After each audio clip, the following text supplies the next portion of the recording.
ગમન હોનથોડું તારા હો આ મેસેજ નો જવાબ વાળું તું નેતા થઈને ફરે ને. હા જય દીપોમાં બોલો બોલો. બસ એકદમ મોજ મોજ. પ્રોબ્લેમ તો ઘણા વર્ષોથી છે જ તે, પણ અત્યારે લગીને ચૂપ હતી.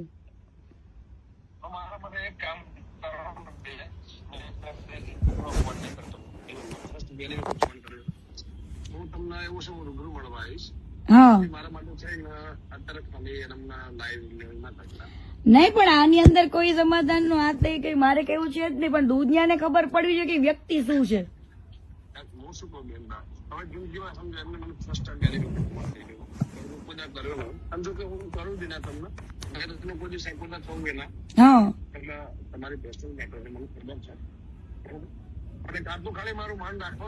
અને ત્યાર વખતે કેવું છે ગમન બુવાજી, ત્યાર વખતે છે ને કીર્તિ પટેલ એકદમ ભોળી વ્યક્તિ હતી, મેં સહન કરેલું છે બરાબર.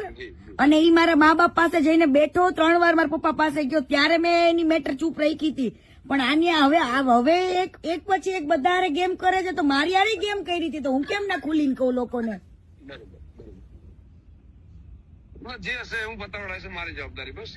બરાબર ના, એવું પતાવવાનું આમાં કઈ પતાવવાનું છે જ નહીં મારે. આજે નાના આરી આબરૂ જાય, આજે મેં આટલું બધું કર્યું છે, મને તો મીડિયા વાળા કેટલાય કોલ કરે, હજુ મીડિયામાં તો ડિબેટમાં હું બેઠી જ નથી, કાલથી બેસીશ. હવે લોકોની આંખ ખુલવી જોઈએ, ખોટા માણસને સપોર્ટ કરીને કોઈ મતલબ નથી. એને કેટલી છોકરીઓની જિંદગી બગાડી એ બધું જ કહીશ.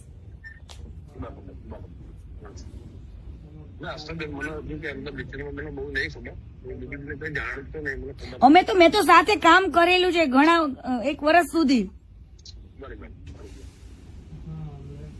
એટલા માટે. અને અત્યાર સુધી કદાચ અમે લોકો એકબીજાને ફોલો કરતા હતા ને, તો ઈ તો એટલા માટે ફોલો કર્યું હતું કે એને મારા મા બાપ ને કીધું હતું. મેં કીધું ઈ અનફોલો કરે એ ખબર પડે જ ને લોકોને. મારા માટે એક કામ કરશો, ખાલી આજનો દિવસ બંધ રાખશો. કાલે હું તમને એવું છે, રાત્રે તમને રિંગ કરું, વોટ્સએપ કોલ કરું, તો હું તમને રૂમે જઈને ફેમિલી છે રૂમે જઈને શાંતિથી કોલ કરું. છોકરા લઈને ખાલી ફરવા આવ્યો, અને આજનો દિવસ મારું માન રાખજો. આજનો દિવસમાં એવું છે, મેં ટાઈમ મૂક્યો હોય ને, ટાઈમ ને કોઈ દિવસ હું ઉલી નથી કરતી, કેમ કે લોકો પછી મને એવું કે મેં કોઈ વસ્તુ માટે નથી કર્યો, મેં લોકોની આંખો ખોલવા માટે ઓનલી ફોર આ વસ્તુ કરું છું.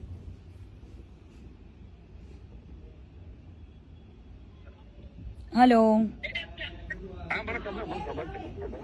બરાબર. એટલે આમાં તમે સમજો બુવાજી, મારે કેવાય ને સ્વાભિમાન ને મારા સન્માન ની વાત છે બરાબર. અને આને તો કેટલા લોકો સાથે ગદ્દારી કરી છે, એડવર્ટાઇઝમાં ને કેમાં કેટલા બધા પાર્ટનરશીપોમાં તે બરાબર. એને બધે માલિક જ બનવું છે. અમને લોકો જયારે કામ કરતા નથી અમારી કદર નથી કરી.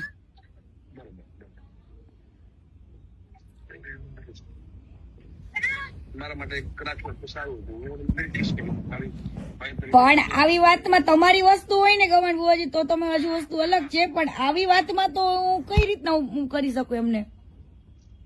એક કામ કરો, હું તમને 10 મિનિટમાં કોલ કરું, છોકરોને ખાલી. હા વાંધો નહીં. હા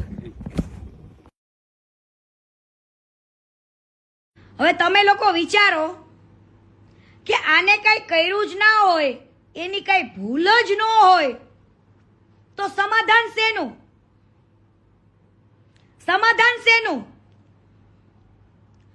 શું કામ એવા કલાકારો પાસે, બુવાજી પાસે, એવા સાહિત્યકારો પાસે ફોન કરીને એમ કે છે કે ગમે એમ કરો અને આ મેટર પતાવડાવો, ગમે એમ કરો આ મેટર પતાવડાવો. એવું આ ભંગારને કેમ બોલવું પડે છે? જે આને ભગવાન માને ને એ આને પૂછો. બાકી કાલે કોઈ સાહિત્યકાર નહીં આવે મારા માટે, કોઈ બુવાજી નહીં આવે, તો મારી પાસે બધું જ છે. યા લાઈવમાં ચેતવણી આપું છું, કાલ સવારે તમને એવું ન થવું પડે કે અમે તો સમાધાન માટે આવ્યા હતા અને કીર્તિબેન તમે આવું કર્યું. પણ હું તમારા ખિલાફ નથી કે તમે મારા દુશ્મન નથી, પરંતુ તમારે એક સત્ય વાત તો પબ્લિકને કહેવી પડે હો. ડાયરામાં તો બહુ વખાણ કરો છો, ડાયરામાં બહુ વખાણ કર્યા, તો હવે પર્સનલમાં શું છે? ડાયરામાં તમે જ્યારે વખાણ કરતા હતા ત્યારે નહોતી ખબર ને કે આ સમાધાન માટે આવશે? હે? તો પછી આવો અને કયો કે આ ખજૂરભાઈએ મને એમ કીધું તું ગમે એમ કરીને પતાવો, મારા ઘરે મારી બાયડીની બધા રડે છે અને આ બધું ગમે એમ કરીને હંકેલાઓ. બરાબર? કીર્તિબેનને કયો, કીર્તિ પટેલને કયો કે એને 3 ઘરના 4 ઘરના કે 5 ઘરના જે જોઈએ તે પૈસા આપી દઈએ, એમને જ્યાં ઘર બનાવવા હોય ગરીબોના બનાવી દે એમ. મને આવી ઓફરો આપી અને જો ઈ ન બોલે તો મારી પાસે તો બધું છે જ. ગમન ભુવાજી બોલશે, દેવાજભાઈ ખવાડે બોલશે અને આપણા કેવલભાઈ રબારી બોલશે. ઓ ભાઈ, એટલે તું હવે એમ ન કહેતો કે હું એવડા મોટા સાહિત્યકારને ખરીદી લઈશ, ગમન ભુવાજીને ખરીદી લઈશ. હે?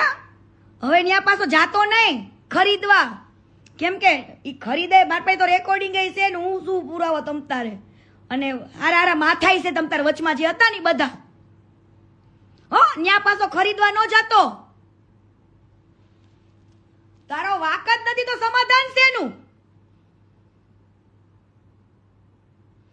આજે આટલું ફંડ લઈને તમે એમ કેવો માર્કેટમાં? હે? આટલું ફંડ લઈને તમે પછી એમ કયો કે હું મારા 99% વાપરું છું, ક્યારેક મારા બેંક બેલેન્સમાં 534 રૂપિયા જ પડ્યા. હવે તારો બાપ તને ખબર છે ICICI ના અકાઉન્ટમાં મિનિમમ કેટલું બેલેન્સ રાખવું પડે? હે? તમને લાગે છે